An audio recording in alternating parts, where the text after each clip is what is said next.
America, Iran, Israel वार आता फक्त पेट्रोल पंप किंवा न्यूजपुरती मर्यादित राहिलेली नाही. याचा थेट परिणाम आपल्या आयुष्यावर व्हायला लागला. मी या अगोदर तुम्हाला कधी म्हटलं नाही की चॅनल सबस्क्राईब करा, व्हिडिओला लाईक करा किंवा शेअर करा.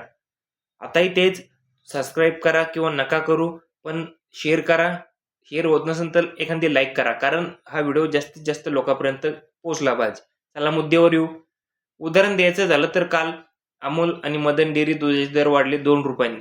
यातला एक वर्ग म्हणेल की बरे वाढले, शेतकऱ्यांचा फायदा होईल. पण तेच ना, जे भाव वाढले ते गोट्यातून नाही वाढले, तर ते डायरेक्ट वरतून वाढले आणि असंच होत जाणार आहे.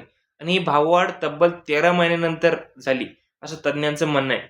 जर असंच इंधन महाग होत राहिलं तर दूध, आपल्या डेली नीड्स सारख्या लागणाऱ्या सर्व वस्तू, त्यात ब्रेड वगैरे यांचा समावेश आहे, त्या सरकारनं सोनं आणि चांदीला इम्पोर्ट ड्युटी आणखीन वाढवली. म्हणजे भारतात सोनं महाग होणार. तुम्ही म्हणसाल अगोदर तर महाग होतं आणि आता काय त्यात नवीन? हो, आणखीन ते महाग होणार. ऐन लगन सरायच्या टायमात हा आपल्याला झळ बसणार आहे.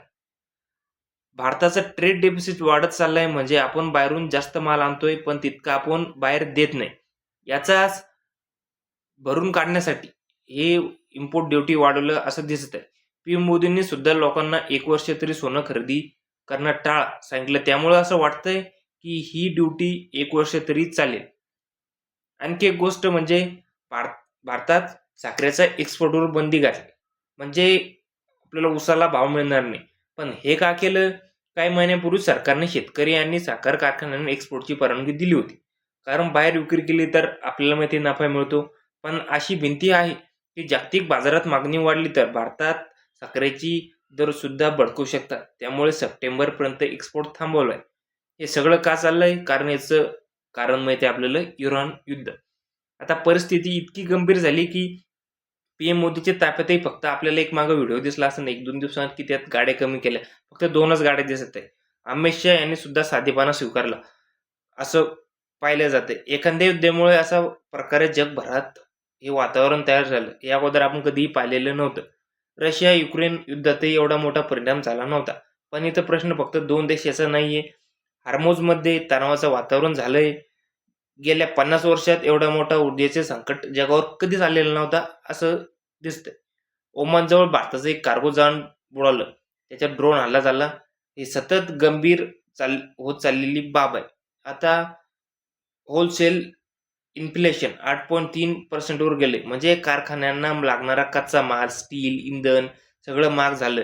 गेल्या 3.5 वर्षातील सर्वात मोठी वाढ आहे. आणि यामागचं मुख्य उदाहरण म्हणजे तेलाचे वाढते दर.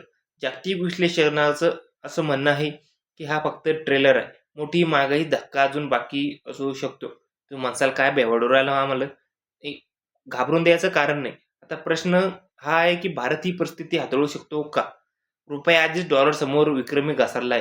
तर कच्च्या तेलाची किमती $150 प्रति बॅरल, म्हणजे कच्च्या तेलाची किमती त्या समोर गेल्या तर भारताचा रुपया 100च्या जवळ जाऊ शकतो. आताच तो जवळपास 95च्या घरात खेळते.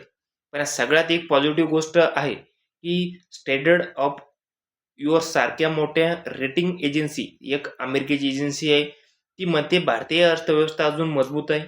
भारताकडे फॉरेन एक्सचेंज रिझर्व्ह, म्हणजे विदेशी देशांचे आपल्याकडे चलन आहे, डॉलर मोठ्या प्रमाणात आहे, तेलसाठी आहेत आणि हे संकट झेलण्याची क्षमता सुद्धा आहे.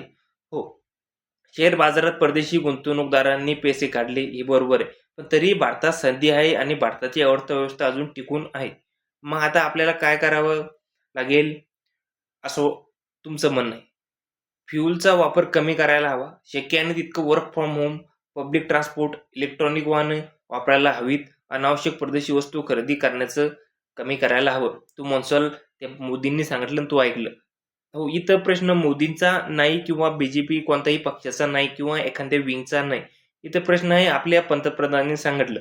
हो, तेच पंतप्रधान, ते सध्या पंतप्रधानांच्या इथं सर्वांनी हेच केलंय. आपण बघितलं अमित शहाने सुद्धा केलं आणि जेमतेम आपल्या विरोधी पक्ष नेते राहुल गांधींनी सुद्धा त्यांचा ताफा कमी केलेला आपल्याला दिसलं. तुम्ही पाहिलेला व्हिडिओ नसून, पण एकदा पाहून घ्या की त्यांनी सुद्धा आपल्या गाड्या कमी केल्या, स्वतः ड्रायव्हिंग करत आहे, असं तसं करताना दिसत आहे.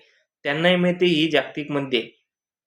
कारण जर हे युद्ध आणखी वाढलं, परिस्थिती आणखी चिघळली, तरच मोठा फटका जगभराच्या अर्थव्यवस्थेवर बसणार नक्की. अशा वेळी राजकारण बाजूला ठेवून देश म्हणून विचार करण्याची गरज आहे. छोट्या छोट्या गोष्टी मोठा परिणाम होतो. तुम्ही एक पाऊल उचला, मग दुसरा माणूस प्रेरणा घेतो.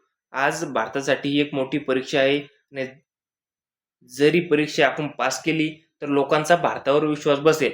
कारण आपण भली मोठी लोकसंख्या असलेली, अगोदरच हत्ती जनावर सारखे आपण झालेलो आहे. भरपूर लोकसंख्या आहे. त्याचा परिणाम भारतावर होऊ शकतो. याचाच एक उलट आणि चांगला परिणाम होऊ शकतो, की जगातील लोक भारताकडे चांगल्या नजरेने बघील, की इतकं मोठं समजा आर्थिक मंदी येऊन सुद्धा भारतने सर्व्हाइव्ह केलं. त्यामुळं मी एकच सांगेल, की आपण छोट्या-छोट्या पावलांनी पाऊल उचला. पेट्रोलचा वापर कमी करा. जे पंतप्रधानांनी 9 हे सांगितले ते पाळा, असं मला वाटतं. तुम्हाला काय वाटतं?